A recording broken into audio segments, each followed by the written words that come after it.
Boss Culture, your one-stop destination for everything pop culture.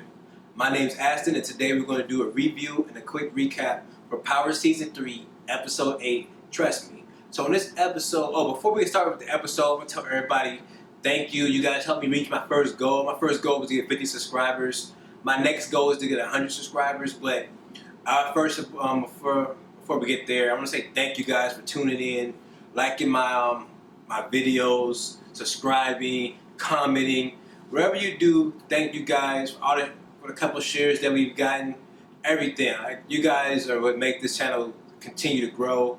So again, I want to tell you guys thank you from the bottom of my heart. I really appreciate it, and hopefully we just continue to grow from here.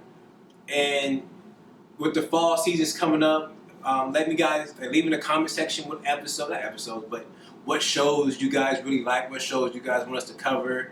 We're trying to pick up like 3 or 4 for the fall season. So just let me know what you guys want to do, and we'll try to make that happen. So thank you again for all the support and love you guys been showing, and just looking forward to growing some more. Now with that out the way, we're going to get into the episode. So in this episode, we pick up with Tommy. He's in the bed, he's injured.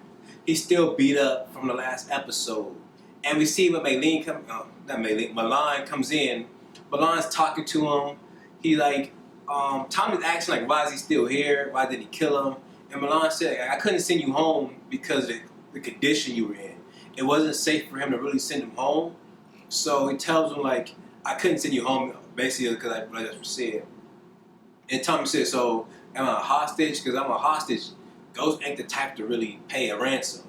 And Milan tells him basically, you can leave whenever you want to leave. We're not holding you hostage. There's nothing like that in that type of situation. We just wanted to make sure you were okay. Before you leave, we're going to make sure you get some stitches, and we're going to make sure you get all patched up before you go. But after that, you're really cool to go. And we see Tommy leave without any restraints or anything. So Milan actually a man of his word. So he's not as bad as we originally thought he was. He's still a bad person, but his actions aren't as bad as we originally made him out to be. So after that scene, we go to the FBI scene. Basically, all the ASUAs are all in the meeting room, break room, conference room, whatever you want to call it. We see Greg, Knox, not Medina, Greg, Knox, and Angela. They're all in the scene talking to each other. Basically trying to figure out who the mole is, what they think is going on, because the investigation seems to be over. We don't see the people in there questioning people anymore. They're allowed to walk around freely. They have all their computers back, their laptops back. They're allowed to do whatever they want to now. Basically back to regular work days. And Knox is talking about I wonder who the mole could be. You guys know who the mole is? What's going on? Angela tells her we shouldn't really be talking about it, because what they want is for us to go at each other, for us to point fingers, us to be segregated, and instead we need to be together. And that's when Knox brings up the point that there's going to be a death penalty for whoever is the mole, whoever the mole is. I think that's kind of tough thing, basically getting execution. I understand giving a long amount of time to someone, but I think the death penalty is kind of far out there. But then again, it did mess up a pretty big case. But with all that being said, we see I forgot the black dude's name. Greg's supervisor comes in, tells them the case has basically been moved over to the East District. They're not really worried about it. They're running a point on this Lobos murder. They'll get back to the investigation on them, I guess, whenever. And that's basically when we find out that the circumstances of Lobos' murder is kind of fishy to the FBI. They see there were 3 people. Well, they see that it was 2 footprints in the sand. They let it know it was premeditated because the fresh grave was already dug. They can pick up from the scene that Lobos tried to escape for his life, and with going off ballistics, they can tell only one person fired a gun in the incident. So it's pretty suspicious to them. They're wondering why only one person shot and why 2 people walked them out there. But they don't really care about that. They just want to find out the case. They don't care about who killed them, but they really want to get to the bottom of this case, figure out what's really going on, who's the mole is, and everything. And after that, we see Ghost at Truth. He's trying to set up for Dre to get to babysit for Tariq. He actually goes and does that. We see later on in the episode that Dre does do that. We see in this episode that she's trying to get Ghost to flip on Angela. She tells them like, look, if you tell on Angela, you'll basically get immunity. You don't have to worry about anything. We just need you to snitch on Angela. You flipped on Angela before, so to save Tommy, why won't you do it now to save yourself? Which is a pretty good point. I understand it, and I don't understand why she would go to Ghost if they didn't have. I understand he's a suspect, but I don't feel like she should have went to him not having evidence. Her going to Ghost, asking him to snitch on Angela, basically just gives her hand away, showing him like, look, we don't have any evidence. We suspect you, but we don't have any solid evidence to stick it to you. And I think that was a bad move, in my opinion. You really don't want to like show your hand. You want to make it seem like you want to go to people when you had the upper hand. You don't want to let them know like you don't really have anything. And we see that backfire because she goes at Ghost with the same tactic. And then later on in the episode, she goes at Angela with the same tactic like, oh, flip on St. Patrick, flip on Tommy, and you'll be fine. You won't get any time. You'll be immune. But Angela's a little bit smarter. I feel like she was like, giving in for a second. And she didn't give in. Like she thought about like, ain't no way I'm gonna get off. There's no way if I'm responsible, you will let me off. You're gonna try to flip them and make it seem like I'm the bad guy here. So she doesn't really take the deal or anything. She doesn't set up James. We know her and James really don't trust each other because we see Angela in the episode. She's been investigating James. We see she's got all the camera footage from the hotel they were at. We see James just sitting in front of a camera stretching for like 10 minutes for no reason. Like, he even do real stretches. He went in a running outfit and stretched his arms. This dude ain't stretched a hamstring, a calf muscle, an ankle. He didn't do nothing. Only thing he was worried about was his arms.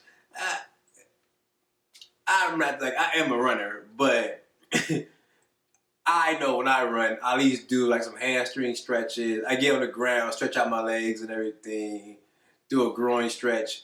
Not James. James is all about the arms. He had to make sure his arms are loose for the run. I don't know why I go on that long tangent, but James didn't do one real stretch as a runner. But besides that, we see he definitely made sure the cameras caught him. He tried to do everything to ensure that he has an alibi of being there. And we see him taking Angela there with him, not Angela, taking Tasha there with him. It's actually starting to solidify his alibi. So that's a good thing. I'm glad he actually did that. That it's actually working out for him. Because Angela I feel like if Angela get that out with Ghost, she gonna use it just to save herself. Even though I don't know if she's really gonna use it, but she's on that thin line. Like if it comes up and she has to use it, she might think hard about it, but I think she might end up using it. But she doesn't really get the out. We see she's wearing later on in the episode, her and Ghost got these little like set up parts like, oh, he leaves evidence somewhere at 8 o'clock. She shows up at 9 o'clock to pick it up, which is stupid. I don't know. She's stupid. She's all in her feelings still, super emotional. We see she actually wore the wire. She didn't wear it for old girl, but she wore it just in case James did slip up. But I don't know why she thought James would actually slip up. He never slips up, so I don't know why she thought he was going to slip up today. She's asking him information about what did him and Tasha do, blah, blah, blah. What about Tommy? Did you sleep? Like, you had sex with me the day before. How could you have sex with Tasha the next day? And he breaks it down with her and lets her know, like, look, I didn't sleep with Tasha. I slept on the couch. And that's when it really hits you, like, oh yeah, she was basically saying that for her to be like super smart, she's super sensitive when it comes to James. She really needs to fix that. She really needs to toughen up with that. Understand, like, she's messing with another scorned woman's like husband, her man, like somebody she obviously wants. And Angela's getting bold. She just shows up to Tasha's crib like it's no team. Like, she just shows up, summons Tasha. Tasha comes. They had a little, I don't know, pissing contest every episode. So last episode, like the last 3 episodes, I think they had a little pissing contest every episode, and they just don't care. You know, she's questioning Tasha about what happened again, making sure her alibi is tight. She basically gets hints at Tracy hints Tasha that she's gonna go after Tommy. Then goes after Tommy's mom. Tommy's mom looks like she kind of little. I don't know. She looked a little sober this episode. She's still a little dipsy, but she looks a little bit more sober this episode when Angela shows up. So Angela questioned her. She can't really do a strong alibi. She says Tommy didn't leave. Then says Tommy left to get the pizza. He's only gone for a couple of minutes though. I think 20 with Tommy. That's when Tommy walks in. Tommy basically says, "Look, man, just play. Like, you're acting too wild, man. You over here questioning everybody. You know you're a suspect. So there's a chance you might have been followed. If you're followed here, then we're fucked. Like, why are you coming here doing all this extra stuff? If you don't act crazy, nobody's gonna like even though she's a suspect, nobody can really pin anything on you. Like, everybody thinks he did. He kind of killed. He was involved in the murder. So she just showed up to Tommy's house. That could give him more proof. Like, yes, Angela's involved. So why is Angela going to these people's houses knowing these are all suspects? There's probably somebody outside the door right now with a Canon camera, just like I got a nice little Rebel camera, and he probably got a 70D though. He probably got a 70D out there just taking those shots. And I don't understand why, like Tommy was really right with her. Like, why did you come here for? You're acting stupid right now. You need to play it cool. And if we do get caught, shut that shit down. Play it like if they do ask you questions, shut that shit down. Act normal. And because if you don't, this episode was full of one-liners. This episode, you know, like if we get caught, you and Ghost gonna need his and her jumpsuits. It's pretty funny. It made me laugh, chuckle, knee slapper. It was pretty funny when he said that. And so I really like Angela had more, but I'm going and we see Angela, she's taking that advice that her boss, like not the boss, but the investigator gave her. You see like she's willing to do stuff to go against her character. Like, it kind of pissed me off when she went to Greg's house. I knew when she went to Greg's house, like, she about to give him some butt. She was still emotional about Ghost may have having sex with Tasha or may not having sex with Tasha. She really don't know what to believe, but regardless, she was butthurt. She didn't know what to do. And, like, that's completely understandable. I don't want to make it seem like she's crazy, but at the moment what she's in, she shouldn't be out here trying to get revenge sex. Which even though I don't really think it was revenge sex, I think it was more just sex to get him off her back. Because Greg is still psycho crazy. And Greg went in for that kiss. And Greg pretty smooth too. Like, the sex though was pretty weird though. I don't know. It was just weird. Like, we see her looking at James's picture the whole time. They kiss each other. He can't really stroke because his ribs is all messed up. Yeah, this was like pretty mad. Then we find out he's playing her, she's playing him. I don't know I couldn't tell if that was the tape recorder or the phone that Jamie had gave her earlier in the episode, but only time would tell. We don't really know. But yeah, that was pretty, like, I thought Greg was so stupid. Like, Greg, if you fall for this, you have to be the dumbest dude on earth. Like, you know she don't fuck with you. You know the first chance she gets to make some crazy shit up about you, she's gonna do it. Cause if it's you or James, you know it's James first. She does not really play those games with you. And like he's still trying to console her and everything. I think he was like genuinely trying to, but when she got up and left the bed, that's when he knew like it's. I don't know if he thought smashing her was gonna be his end because Tasha really don't fuck with him and he knows that. That's Tasha, but Angela really don't fuck with him. So I don't know if he feel like I smashed again so I can get her to open up to me. No, it's not gonna happen like that for you, Greg. I'm sorry to tell you that. You might get some more butt on like one or two more occasions, but I don't see.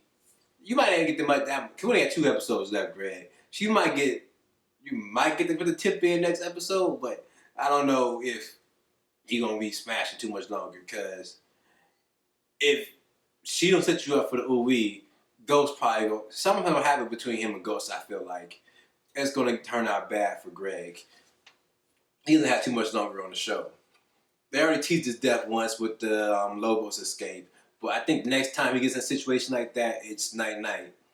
Now, moving back to something that happened with Greg earlier, we see he's talking to Medina, and Medina basically tells him, like, I already covered this, I think. He knows that he knows he's on suspension. Well, he was on suspension when he came to him about information. He knew information he shouldn't have known.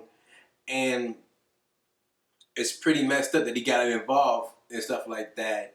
And he doesn't want to be involved. He doesn't want anything else to do with Greg until he brings more information of why Tommy would have killed Lobos. So, with that being said, we see Babysitter Dre. He's actually doing really good at first. But I thought I thought Tariq knew Kanan. I'm pretty sure either in the first episode or the second episode, not second episode, but yeah, first season when Kanan came to the house, I thought he had introduced him to everybody and he called him Special K.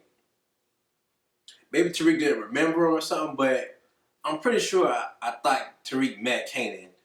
But regardless, we see Dre's on babysitting duty. I'm like, Dre is such a bitch. Like, Dre's my favorite character, but he just that Kanan. I understand he's afraid about Kanan and everything, but he's sending Kanan texts about Ghost being scared. He's picking up Tariq and being like letting go, let Kanan know where he is, and it's pretty messed up. Like, if he's really that scared of Kanan, he should just let Ghost know, like, hey, cause he knows Kanan really don't fuck with him. Once Kanan gets what he wants out of Dre is dead for me. Like I said, soon as Kanan gets what he needed, he was dead. If Kanan would have killed Tariq this episode, Dre was dead next episode. So Dre needs to get it together. Tariq is bad as hell, but Dre needs to get it together. Like, he needs to either decide what team he on. Because if Kanan gets what he wants, Dre's dead. If something happens to Tariq because of Dre's negligence, then he's dead because of Ghost. And if Ghost finds out he's talking to Kanan without letting him know, he's dead anyway. So Dre needs to figure out what side he's on. Is he really running with Kanan or is he running with Ghost? Or is he just going to be like survival? He's out here for survival. I couldn't get mad at him if he's out here for survival, but either way, it's all going to come to a head in the next couple episodes, and Dre needs to decide what team he on. Team Ghost or Team Kanan.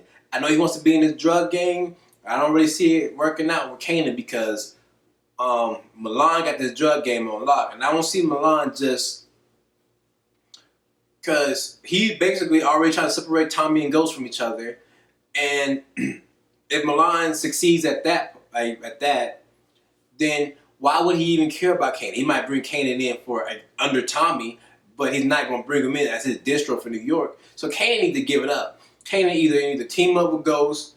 They need to like mend this little broken relationship they got because Kanan is not taking over the distro job. Kanan need to just give that up. Either he gonna live in these streets or he gonna be part. Kanan Kanan has nowhere else to go. Kanan's old news. He's not going to take it to the distro. So I don't even know why Kanan is out here trying to take out Ghost. Because Ghost and Tommy is kind of like Hydra. You cut out one head, two more forms. And you don't know who Hydra is. That's kind of like a Marvel thing. I'm sorry. It's a a Marvel thing. It's the bad guy organization of Marvel. But so yeah, and it just doesn't make sense. Um, but I can say Tariq is just too trusting. I didn't like how Tariq should knew something was up when Kanan was asking all those like super specific questions. What time do you get out of school? How's your pop? He's just telling all this stuff about his pops. Or when he he told Dre to go get us a soda. I like how Drake took the money and bring back no soda for Kanan. Kanan told him to bring back 3 sodas. One for Dre, one for Tariq, one for him. And Dre only brought back 2 Cokes. Like, I would have been kind of pissed if I was Kanan. And then, who the hell drinks soda after playing a game of basketball? These are no athletes involved in this show. There are no athletes in this show at all. But we see that happening.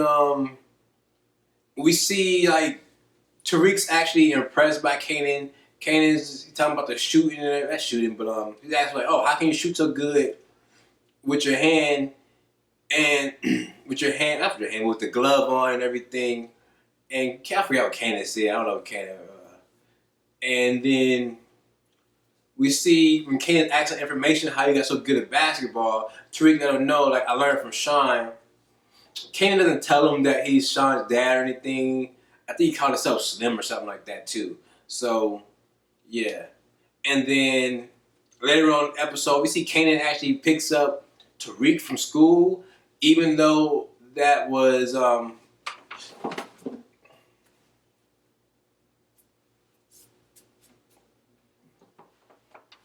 we see Kanan pick Tariq up from school, even though that was Dre's job. Like, he beat Dre there. How the hell is Kanan beating Dre there? Like, and Tariq's badass.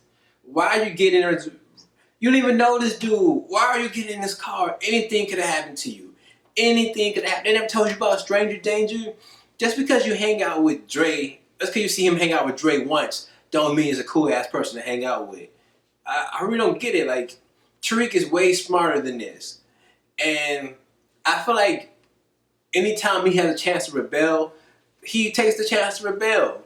Like, I forgot what he said. He said, "Oh, you waiting for your babysitter?" Nah, nothing like that.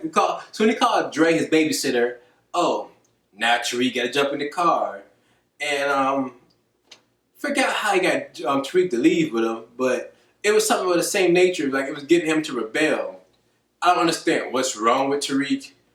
I understand you want to rebel, you're angry at your parents, I don't know, like, it's like, I'm a suburb kid, so I don't understand, like, I never want to rebel against my parents this much. I put myself in danger. I did some dumb stuff, but I never wanted to rebel this much where I'll just randomly go somewhere with strangers who just randomly give me lean, and he just willingly drunk off the same straw that Kanan was drinking off of. Boy, that's some real trust right there.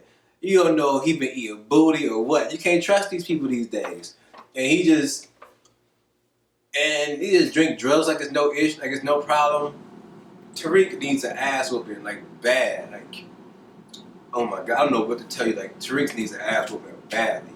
So we finally find out who house that was and what the bullet hole represents. It was Breeze, the person that Kanan took over, or the person that Kanan killed, not Kanan, but that Ghost killed to take over the distro job from, and it was pretty messed up. We see Tariq saved himself. Only reason he saved himself was by basically saying he couldn't stand his dad. Once he said that, because Kanan was getting ready to kill him, and I don't understand why Tariq was with him. He's ignoring everybody's calls, he's ignoring texts. I don't know how it's like 9 o'clock at night and Kanan doesn't mean that Ghost doesn't know where he's at, Dre doesn't know where he's at, and his mom don't know where he at. His mom should have been calling Dre. Should have been calling Dre, but she didn't even contact Dre. She should have been calling. Yeah, so it's just bad. Like, it don't make sense.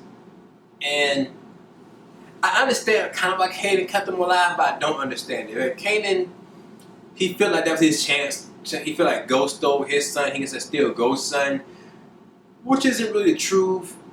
Even though Ghost was there for his son, most of his stuff his son did was for him. But it was because Kanan went to jail, which, yeah, it was Ghost's fault that he went to jail too. So I kind of understand it now that I think about it, but it was pretty messed up. Like, I feel like Tariq is just too smart to be doing such dumb things. And is it just me? I think Tariq like the same height as Dre. Like, Tariq has grown drastically. If they're gonna keep up with this, it's only been like 3 months since the show began. They gotta do some type of time leap, man. Because Tariq, that's the issue with having kid actors. You can never tell how fast they're gonna grow. Compared to Raina, Tariq is just growing like stupidly fast, and it's hard to keep the storyline that they're twins. Even though, like, I know, like, you'll say normally males are taller than females, but if they're twins, they should be growing at a similar rate. But neither here or there. But it's just crazy that how big he's grown. It just surprised me. Like, Tariq is big as hell now. What else happened? We see Milan, he pays a visit to Tasha at the weave shop. He's talking to her, and when they're talking, we see Keisha kind of walks back, and she gets like the butt end of the conversation. She finds out, oh, Tasha's into some dirty shit. She's basically using her shop as a front, and she's not really happy about it, and she's not going to go for it. And Milan basically tells Tasha if she tells Keisha anything, she's going to have to kill her. He doesn't want to kill Keisha. He didn't want to kill her. He didn't want to hurt anybody. But Ghost better stay in line. If he gets out of line, everybody gonna get it. He don't care. He's taking out the whole family tree. Anybody can get it. The branches, the leaves, everybody's gonna get chopped down. And Tasha's obviously scared. Keisha finds out, and Keisha just walks out. She's super pissed. Let her know, like, damn, like, you doing this can get everything I worked for taken away from me. You can get me sent to jail. If I get sent to jail, who can take care of my kids? Because I'm all my children have. I don't know about who her baby dad is or anything, but I don't think he's in the picture. So she basically said, like, if I go to jail, who's going to take care of my child? And then she basically just storms out after that.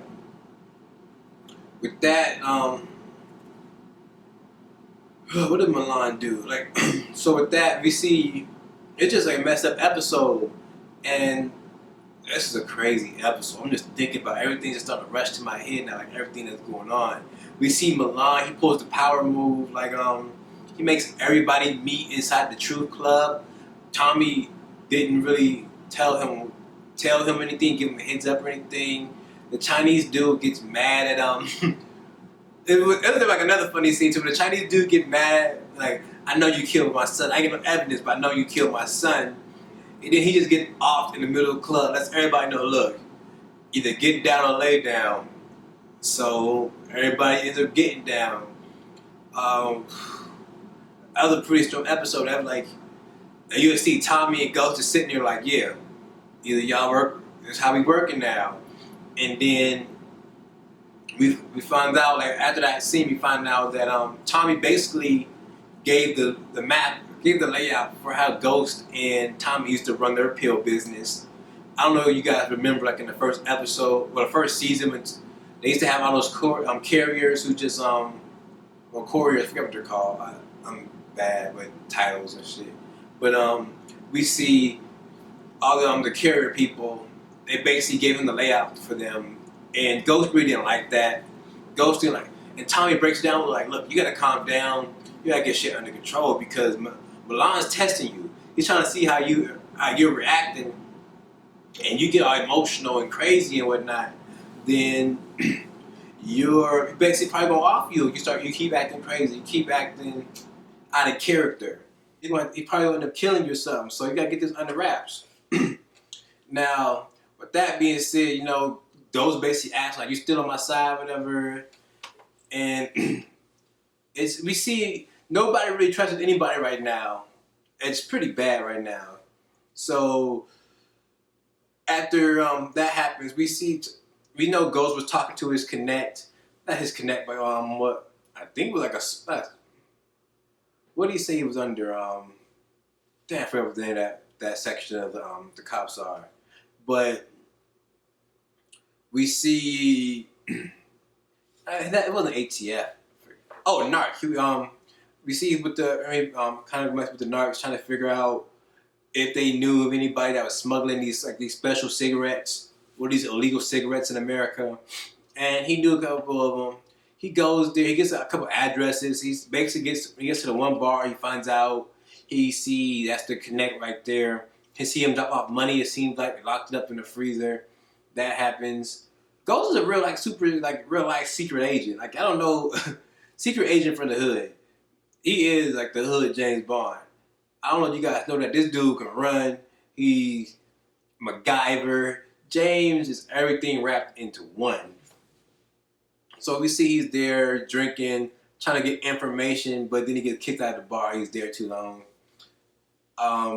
He gets the address of where Milan's little warehouse is, and he sees Tommy's there.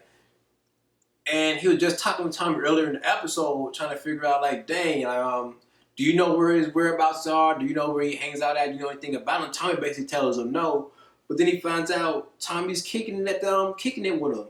At the same time, Tommy asks Ghost, like, do you have any plans? Because you got any plans or anything, he's going to kill me. He's going to kill all of us if you have, like, any plans. Ghost says no. So nobody can really trust each other. We see Ghost and Angela can't trust each other. Angela and Greg can't trust each other. Tommy and Ghost can't trust each other. It's all messed up in this episode. And I think Ghost was really hurt when he realized Tommy was there. Tommy ignored his call and everything. And we see Milan was talking to Tommy like, oh, once Tommy was talking to Milan, like he brought Tommy in, he's talking about how he bought the drugs and everything. And he's like, oh, you're making yourself useful. And Milan's actually starting to respect Tommy. Milan's like, oh, maybe in the future you can take over my position when I'm done. So now we're starting to see the tables really turn. We know Lobos was more like methodical. He thought things out and meticulous.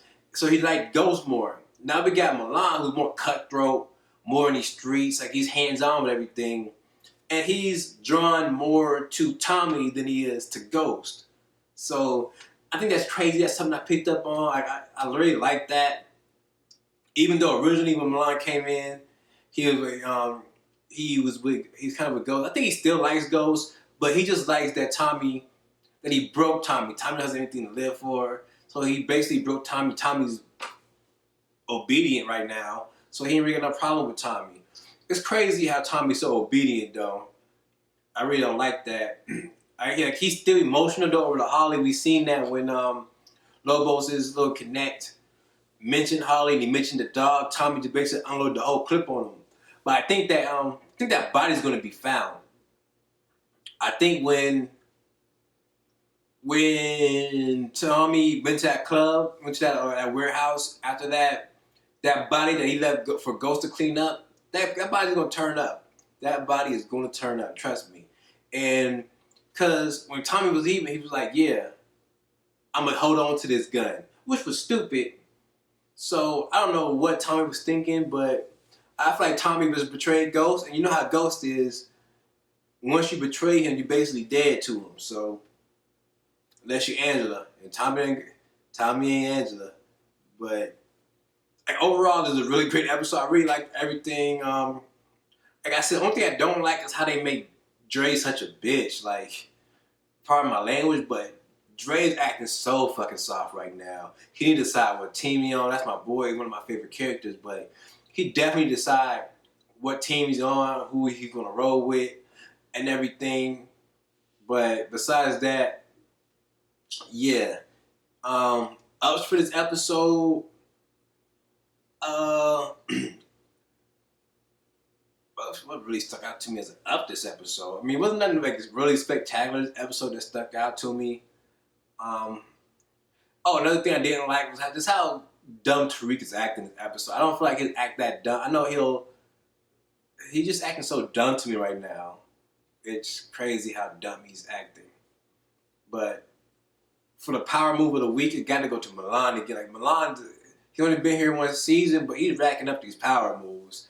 When he just basically killed the Korean dude with no problem. He didn't do it, but he had his little henchman. That dude stepped up, said something out of turn, just knocked him off. One thing I did miss, we kind of insinuate that Tommy killed Keisha this episode.